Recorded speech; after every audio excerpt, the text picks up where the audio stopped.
Links Armizzare. Hello, Simon here, Links Armizzare out of Kamloops, British Columbia. So, maybe you've decided to try something new. Maybe you decided you just kind of want to get into Sidesword. Maybe you just really need a Sidesword because Sideswords are awesome. Here's how to choose your first training Sidesword. Now, my first video was first training a longsword, and actually there's fewer options for longswords than there are for sabers. And you can use a lot more that's not a saber. You can use basically any single-handed sword as kind of a sidesword if you desperately want to. You can even use your very own saber. This is not a training saber, this is a cat saber. Probably not a good idea to use him, but you wanted to say hi. So, at the very, very base level, we can have a stick, a dowel, something roughly sword length. I'm unfamiliar with any of the Sidesword sources that prescribe a specific length for your sword. I like it, so if you kind of hold it back, you can move it behind your thumb comfortably. That seems to be a good length for basically any sword blade. If we start going up a ways, we have the Red Dragon / Rawlings line of training swords. This is the single-handed sword, and it works pretty good as sort of a training side sword, especially when you're first starting out. They're pretty comfortable in the hand. Really good advantage of these things is you don't need a lot of protective gear to start whacking on each other. Mask and gloves is really all you desperately need. If you're really swinging hard, you're going to want a little more, and you're also going to want to bloody well learn to control yourself, because swords are sharp. They're not meant for bludgeoning tools. Use control. Yeah, not really any downsides with these directly. They don't necessarily interact with each other like a proper steel blade does, but for kind of $100 range, these are perfectly solid swords. If we want to up that a little bit, we have the Black Fencer line. I've said many good things about the Black Fencer line in the past, and I stand by it. This is their Portuguese sword. I actually don't have their straight side sword because I like the hilt of this one a little more. The hilt is a little oversized for just mostly visually. It looks a little big to me. They make their guards a little bigger to accommodate padded gloves. I don't necessarily agree with that philosophy. I understand why it exists, but I really don't like training swords that... It's 5 o'clock. I really don't like training swords with oversized guards to accommodate bigger gloves. I think we should be using something as close to the originals as possible. I think there's a reason the measurements are what they are, and I think we should stick to that and use that. That's my little aside. Anyway, Black Fencer line is all really solid. I love their swords. I would love to own, let's be honest, 2 of all of them. Every single one.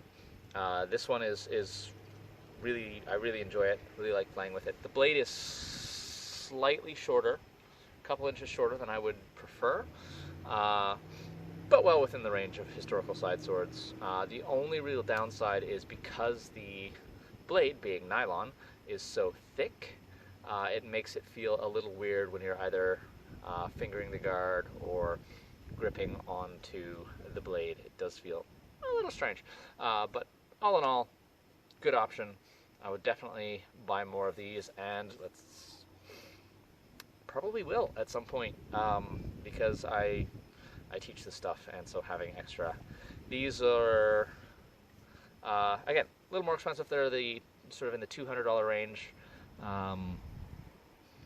but I think for a first training sword, it's a really solid option. You'll see things online about how nylon swords are just as dangerous as steel swords. I don't necessarily think that's true. In my experience, the nylon does hit a little lighter than steel, and I think, again, as long as you use control, you can spar masking gloves and you'll be okay. You'll get probably some bruises and welts if you're not super careful, but you shouldn't be injuring your partners with these at all.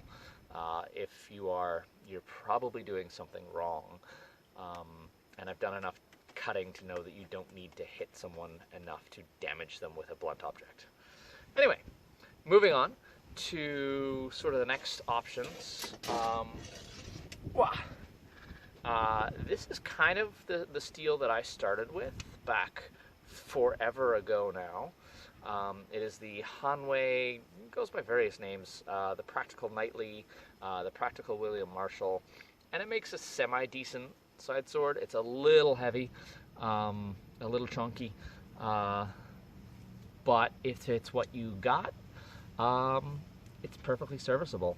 I would, however, not buy it anymore. There's also the Practical Norman, which I have as well. And this actually feels a little better in the hand to me. I prefer the sort of the way this one moves. That's mostly, I think, a personal preference thing rather than a mark of quality. So there's these two. Again, if you have them and if you can find them for a good price, then yeah, they're fine. When I got them, probably like 12 years ago, I think I paid around $100 for them, maybe $120. And if they were still that price, I would absolutely buy like 4 more of them to have as loaner swords. However, I actually looked it up today, and they're like $300. These are not $300 swords. I'm sorry, they're just not. Yeah, like if you can find them for on sale or something for cheaper, like sub $200, I would say, I would pay that. They work for what they are. Next, we're going to move on to actual side swords, because I have a couple of examples. One thing I will say is there's a couple of makers that I'm not going to be recommending right off the bat, which are still pretty good makers. Regenier, I love their long swords. Their side swords, the handles are really long for some reason, so I wouldn't necessarily really want to use those as much. Also, the Canadian Resaler sells them for like $650, and that puts it out of the beginner sword range for me. Anything over 400, you're looking at sort of like next level up, and I'm not really looking at that today. There's Castile Armory. They have a pretty good reputation. I haven't handled any of their side swords, but I've handled a bunch of their other swords. I will say, of the swords I have seen break, I've seen more Castiles break than any other maker. Additionally, aesthetically, I find their swords to look unfinished. They're just really sort of like square and blocky and rough. I don't like that. I want something that has like the nice rounded edges and looks like a polished, finished product. Especially for the amount of money. They're getting close to that $400 range. So I'm not a Castile guy. Castile's custom work is gorgeous. Just their sort of production line stuff is it's okay. There's also, because I cannot be out here without an aircraft going by, this time it's a helicopter.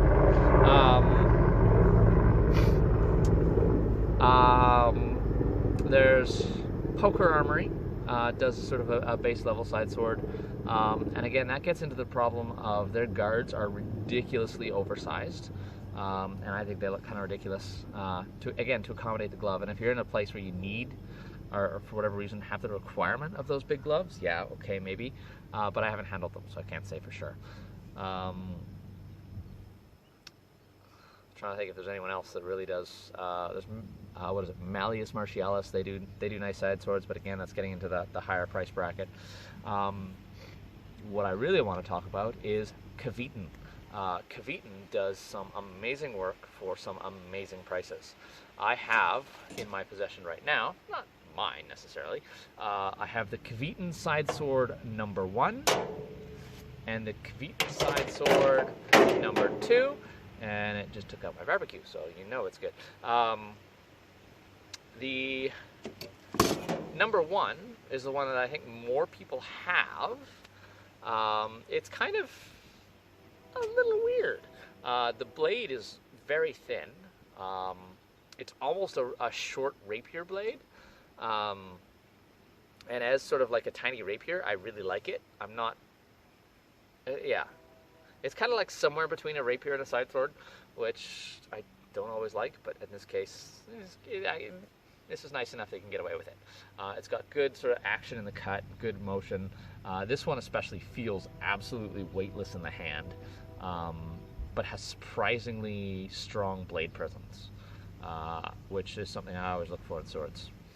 And if you're... yeah, what that means is like when you meet someone else's blade, it doesn't move aside. It stays there if you want it to. Again, Caveton Sidesword #1.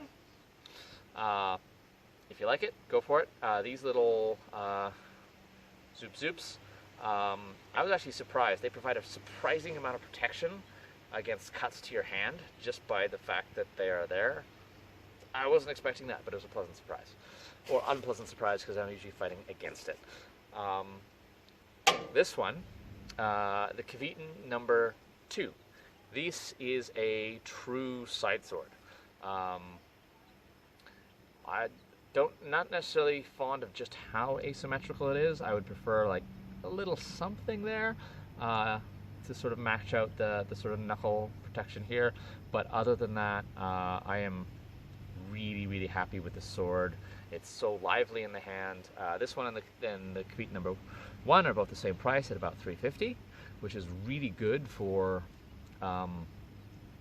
what they are, and I would highly recommend, if you're looking at a side sword, get a Caveton. The blade itself is slightly softer than some of the other swords I've seen. It does tend to take some marks against other swords, tiny bit more. And then the blade itself seems to be prone to rusting, so it needs a lot more maintenance than some of my other cheap swords. But genuinely, like, for an entry-level side sword, this really cannot be beat. Highly, highly recommend going through Caveton to get your swords. Yeah. I think that's about all I really have to say. Go buy Caveton. They're not, you know, they didn't ask me to make this video, but I just really love this sword. And yeah, I'm going to be talking a lot more about side swords in the next little while. I've gotten into side sword in a big way. But yeah, hopefully this is helpful. Goodbye.